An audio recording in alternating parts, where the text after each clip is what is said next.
What's going on, everybody? This is 711 of the First and Frame Rate Show. I am VF Baller. Over here we talk about Georgia Southern and Atlanta Falcons football. And today, we're going to talk about Georgia Southern's postseason. We're going to give you my thoughts and opinions on what's going on with the Georgia Southern Eagles. They fall 6-6, losing their last 4 in a row. Coach Clay Helton is now 1-7 in November. And it is not a good time to be Eagle right now. But I will say this. There was a great discussion on Twitter. Not going to get into it too deep into that discussion because it kind of went all over the place. But the sentiments felt good. Eagle Nation, you guys are pretty awesome. I know there's other outlets where people vent about the team. But I will say on Twitter, there's a lot of good people on there that have some really thoughtful, insightful, and logical thoughts about the team. So we're going to kind of piggyback off that and talk about that today on the show. And shout out to Lurch Logan, the guy in the comment section of my videos. He kind of started this when I copied and pasted his thoughts and put it on the Twitter, and it had everybody talking. I really appreciate that. So if this is your first time here, welcome. I can be found on YouTube and Rumble. I'm also on Anchor, Spotify, Apple, and Google Podcasts. I want to thank you guys for the support. We're close to 1,500 subs on YouTube and the podcast avenue. You guys are listening, all the time. And it is absolutely amazing, the numbers that are over there. I can't thank you guys enough. Also, shout out to the Falcons. The Falcons did win their respective, they won their respective game against the Saints. That was a pretty solid win, even though everything didn't go right. But we'll talk about that later on in the week. Let's talk about this team right here. 6-6 yet again, going to a bowl game. Things aren't looking up. Possibly we may go 6-7. Maybe we'll win that bowl game. What do y'all think? I don't know. It's not looking good right now. But what I will say is there's a lot of optimism and there's a lot of frustration within Eagle Nation. And it's rightfully so. A lot of guys are frustrated. A lot of women a lot of girls are frustrated as well. A lot of women are frustrated. A lot of boys. I mean, it's everybody. Everybody. Women, children, boys, girls, men. It's all over the place. All frustrated. And with that being said, something needs to change. 6-6, going 1-7 in November is unacceptable. You started out 6-2, Coach Clay Helton. And I understand I'm not a big fan of Davis Brin.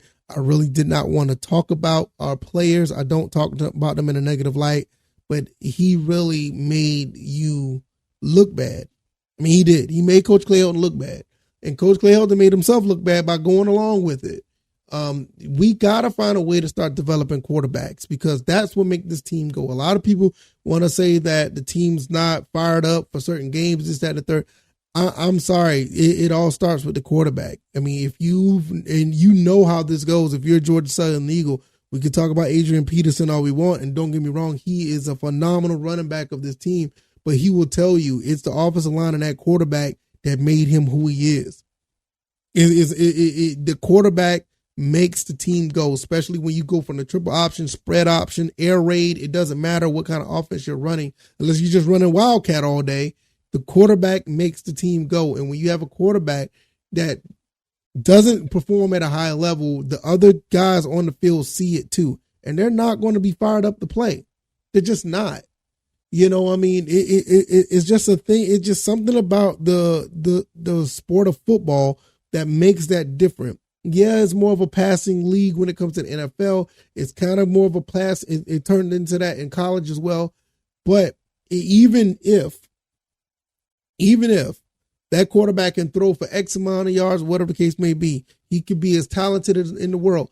But if he's not consistently putting it out there for guys to be successful or making the team successful, the other guys aren't going to respond. And I think that's what has happened with Georgia Southern. I don't think, for some reason, and I could be wrong with this, I don't feel like the quarterback was able to galvanize the team.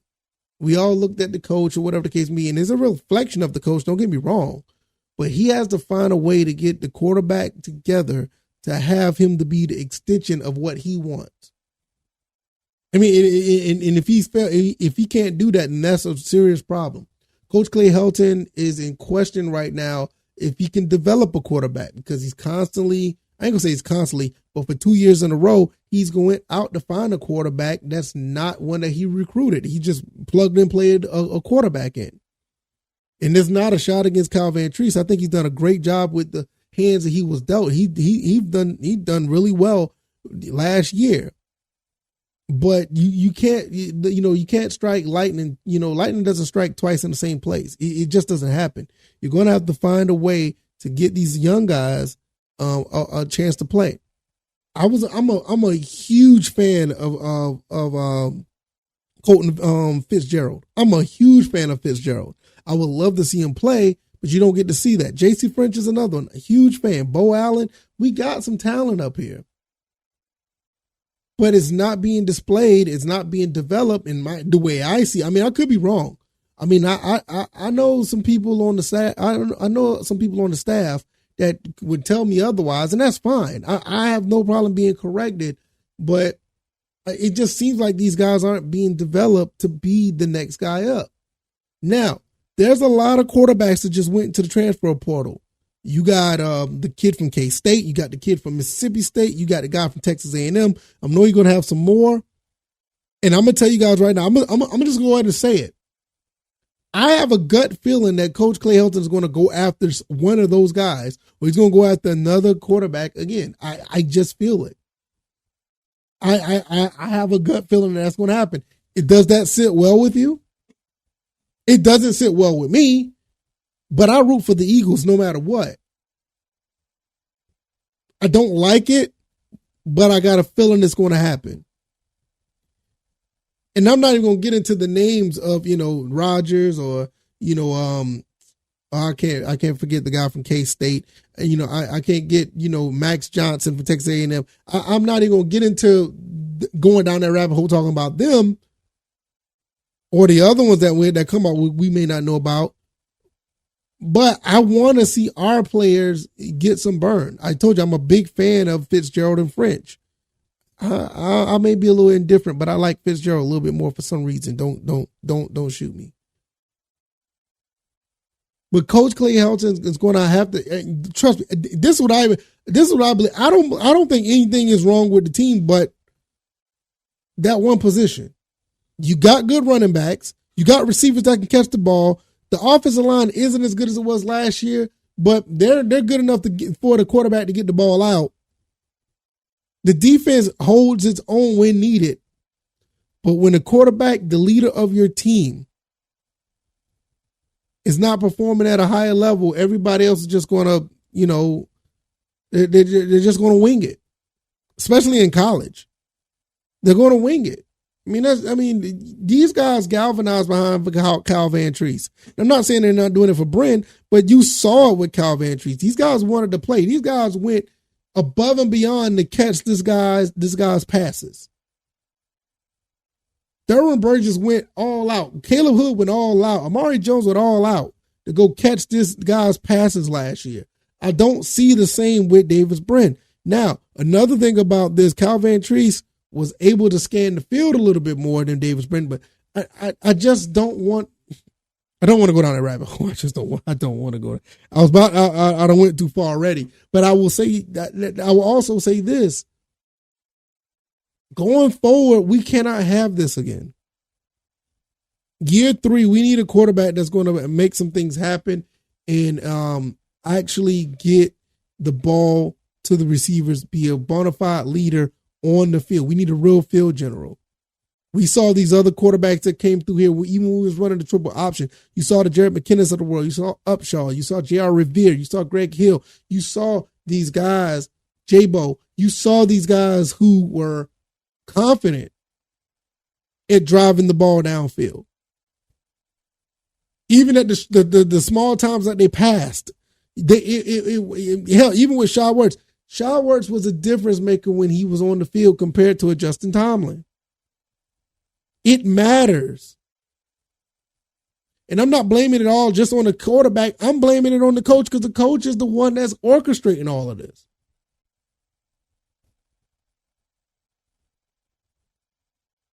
The coach is orchestrating all of this. So this is why I say it's like it's not necessarily just a quarterback issue. The quarterback is an extension of the coach. And for him to rebuild this team, I think he's doing a good job rebuilding the team. But when you're losing 4 in a row, that's not the best way to make it look good. I think he's doing okay, 2 6-6 seasons. You know, you don't have all your pieces yet.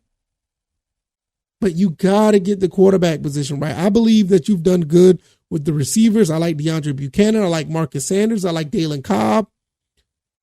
You know, Durham Burgess was a Chad Lunsford holdover, but Caleb Hood is a Chad Lunsford holdover. But the guys that he brought in, the O.J. Arnolds of the world, Badinga at running back, the guys he brought in from the offensive line, defensively, he's brought in some good talent. I know there's some people out there that don't want to believe this, but he brought in some good talent.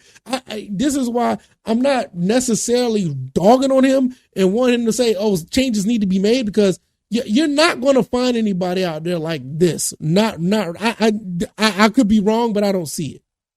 Not right now.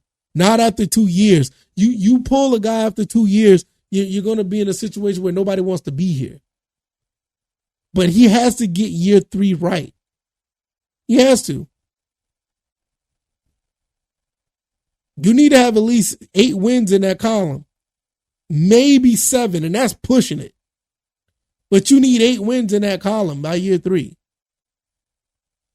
But I will say this before I get out of here. Don't be surprised, y'all. Do not be surprised.